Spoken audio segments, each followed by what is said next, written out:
네, 오늘 송 변호사님 어떤 법 소개해 주실 예정이신가요? 오늘은 이름이 아주 귀여운 살찐 고양이법이라고 부르는 최고임금법인데요.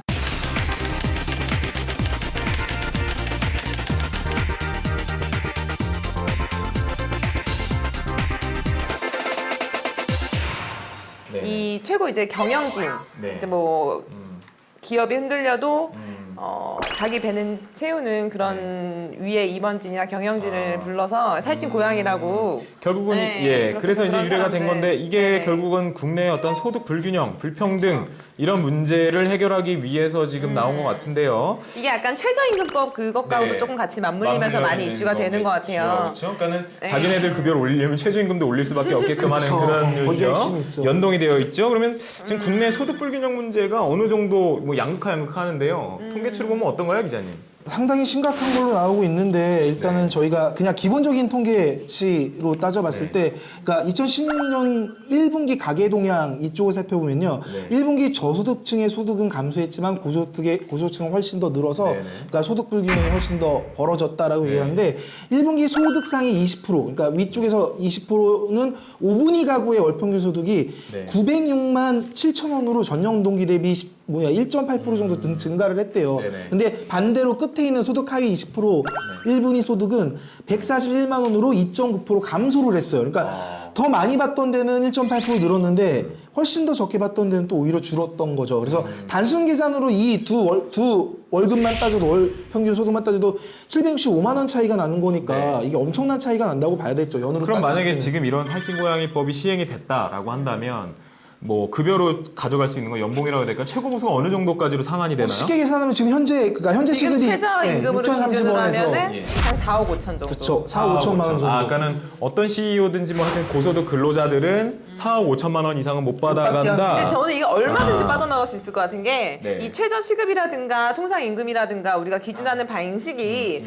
그 고정적 일률적으로 들어가는 그 통상 임금을 말하는 거잖아요. 네. 근데 우리가 퇴직금 상정할 때 어쨌든간 통상 평균 임금 기준으로 하는 거지 뭐 상여금이라든가 기타 뭐 수당으로 나가는 그런 돈에 대해서는 그 퇴직금 못 받잖아요. 그럼 이분들이 4억 5천만 원을 기본급으로 받아가고 플러스 또 받아갈 수 있는 항목을 길이 다르게 해서 항목을 다르게 해서 얼마든지 충분히, 지급할 수 있는 그런 길이 있지 아, 않을까. 여지가 있지 않느냐. 이제 뭐 이 법을 정말 유명무실화되지 않게끔 하려면 그런 부분 이제 보완을 해야 되는데 글쎄 모르겠으면 제 개인적인 생각으로는 이 법이 통과되지는 않을 것 같다는 생각이 들어요. 아니 근데 지금 계속 저거 뭐냐 회의가 최저임금위원회가 열리고 있긴 있어요. 예. 오늘도 아마 열렸을 거고 내일도 열릴 거고 모레도 열릴 거긴 네, 지금 아직 하거든요. 최저임금 못 정했죠. 그래서 이거 최저임금을 올리기 위한 이제 어떤 협상 카드로 이런 법안을 낸 게 아닌가 싶은 생각이 이게 드는데요. 찬반론이 굉장히 뜨거운 것 같은데 네, 이거 되게 극명하더라고요. 저는 궁금해요. 인터넷에 좀 보니까요. 좀. 굉장히, 그러니까 물론 고소득 근로자 입장에서는 이건 말도 안 되는 소리야. 내가 그렇게 노력을 해서 했는데 어떤 분은 너무 심한 표현을 막 쓰시더라고요. 뭐래더라? 뭐 120만 원 받아가면서 70만 원어치 벌어주는 근로자랑 뭐 기업에 100억을 벌어주고 뭐 2, 3억을 받아가는 사람이랑 어떻게 그걸 같이 비교를 할 수가 있느냐 뭐 이제 뭐 이런 얘기를 하고 있어요. 근데 그게 산술적 수치적으로 보면 그런 건데 그분도 제가 봤을 땐 공감 코드가 굉장히 떨어지시는 분이에요. 제가 봤을 때는 공감 코드가 대단히 떨어지는 거예요. 지금 그런 말씀하시면 안 되고 이게 불균형이 계속 커지니까 그 격차를 어떻게 좀 줄여보자는 취지에서 가는데 물론 방법이 이 방법이 옳다는 얘기는 아니거든요. 근데 그거를 사람을 되게 무슨 뭐 물건 아니고 이게 뭐 그 사람이 꼭 생산을 그만큼 해야만 네. 그 사람이 뭐 정당한 그 사람인가? 그건 아니지. 아무리 자본주의라도. 이 법이 시행된다고 해서 네. 이 지금 만약에 최저임금이 바로 오를까요? 그게 좀 바로 궁금하긴 오르진 해요. 않겠죠 아무래도. 그리고 이 네. 지금 최저임금을 정하는 게 그 최저임금위원회에서 이거를 정하잖아요. 네네. 지금 어쨌든 6천 한 30원 조금씩 조금씩 오르고 있긴 예, 해요. 예. 근데 지금 여기서 뭐 대선 때 다 이제 정당들이 9천 원에서 2020년 정도 되면 뭐 9천 원에서 보통 한 10,000원 정도로 네. 최저임금을 올려야 된다 이제 이렇게 얘기를 하고 있는 거고 네. 또 이제 반대하는 이제 기업자 측 입장에서는 이렇게 되면은 자영업자들 다 망한다. 특히 영세 자영업자들은 네. 이 월급을 줄 수 없기 때문에 다 망한다. 네. 이제 그렇게 되거든요. 왜냐면은 이런 임금적인 부분을 안 준다고 해서 형사 처벌하는 나라가 우리나라랑 일본밖에 없어요. 저는 또 한편으로 약간 제가 좀 네. 이렇게 왜곡된 시선을 갖고 있는지는 모르겠어요. 근데 왜 이런 거 있죠. 그러니까 정작 그 돈을 좀 많이 이렇게 주자고 하는, 그러니까 줘야 될 사람들이 가지고 나온 논리가 야 영세상인들 다 죽네 어쨌네 하지만 네가 영세상인이냐는 거지 네가 니는 영세상인이 아니잖아. 너는 먹고 살만한 애고 충분히 돈이 있는 애가 꼭 아유 그러면 우리나라 경제가 어떻고 저떻고 막 이런 얘기를 해요. 지금 업종별 그래서 차등적으로 이 최저임금을 적용해야 되는 건 아닌가 이런 구체적인 방안들도 나오고 있거든요. 저도 사실 감시 단속적인 근무들이 있잖아요. 예를 들어서 경비원이라든가 네. 시간제 시급으로 정하기는 조금 어려운 예를 네. 들어서 포괄 임금 계약을 하는 대상들이 있잖아요. 감시에서 저가 출근 시간과 퇴근 시간이 중요한 게 아니라 몇 시부터 뭐 그 하는 업무 성과에 따라 돈을 받아야 된다거나 그 시간을 딱 일률적으로 하기가 좀 어려운 직업이 있을 수 있단 말이죠. 네네. 그래서 네. 그런 직업에 대해서는 좀 차등적으로 적용돼야 되는 건 아닌가 이렇게 좀 디테일한 논의가 이루어지는 것 같아요. 논리 자체를 어디로 맞추냐에 따라서 달라지는 것 같긴 해요. 이게 사용자 입장에서 맞추냐 아니면 근로자 입장에서 맞추냐에 따라 다른 것 같고 아까 정 변호사님이 제가 좀 이상한 거 아니냐 말씀했는데 저도 똑같은 생각이에요. 그러니까 그 대기업에서 얘기하는 것처럼 뭐 지금 최저 시급이 올라갈 경우에는 뭐 영세상인들이 망한다? 영세상인 망하면 대기업도 망해요. 네. 그러니까 엄밀히 따지면 내가 망한다라는 얘기랑 뭐 다를 게 뭐가 있어요. 자, 하울라잉이님이 고소득자들 세금을 더 올려야 정답인데 그걸 안 하려고 하는 게 문제다라는 말씀을. 지금 고소득자 그 세율이 얼마인지 아시나요? 45% 50%예요. 41.8%예요. 죄송해요. 38%에다가 주민세 10% 없어서 45% 떼가는 느낌. 41.8%고요.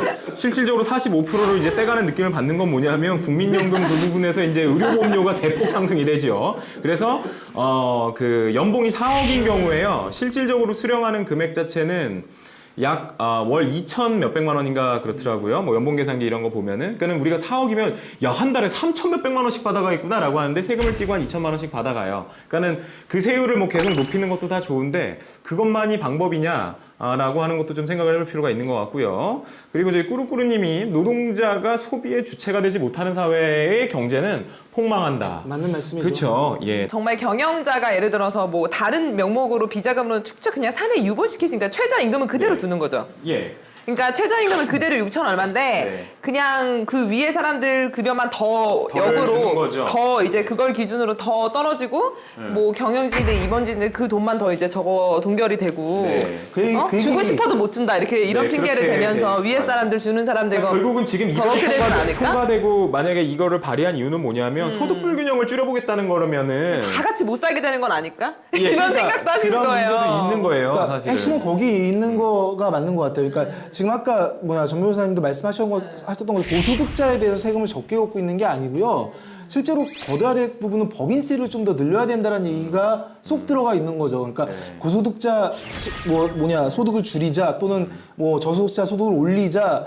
근데 이 재원을 마련하는 거 꼭 고소득자가 내놔야 된다라는 그런 논리로만 가는데 실제로 아무리 고소득자보다도 하나의 법인이나 기업이 훨씬 더 많은 돈을 벌고 있고 돈을 가져가고 있단 말이죠. 근데 거기에서 법인세를 좀 올려서 거기에 있는 돈을 가지고 일반 사람들의 봉급을 좀 맞춰주는 방향으로 가야지 돈 많이 번 사람의 돈을 뺏어서 또는 그 사람이 더 못 받게 해가지고 어차피 그 사람들도 자기 자체가 근로자일 뿐이잖아요. 연봉을 더 많이 받는 근로자일 근데 뿐인데. 왜냐하면 최저임금에 산입되는 돈에는 뭐 식대를 우리가 그 식대라든가 뭐 성과금이라든가 이런 거는 또 최저임금 금액에 산정이 안 돼 있어요. 그러니까 사실상 받는 급여는 더 많을 수 있는데 우리가 최저임금으로 산정할 수 있는 그런 기본 그러니까 퇴직금 산정하는 것처럼 그 부분은 또 포함이 안 돼서 실제 수량은 더 많을 수도 있거든요. 이러한 어떤 시대 화두를 던지는 데 있어서 여러분들 같이 좀 생각을 좀 해보실 필요가 있는 것 같아요. 그리고 이 법 자체가 뭐 타당하냐 여부를 떠나서 그런 쪽에 자꾸 초점을 맞춰서 논의를 할 필요는 분명히 있다라는 점을 말씀드리고 좀 마무리를 할까 하네요.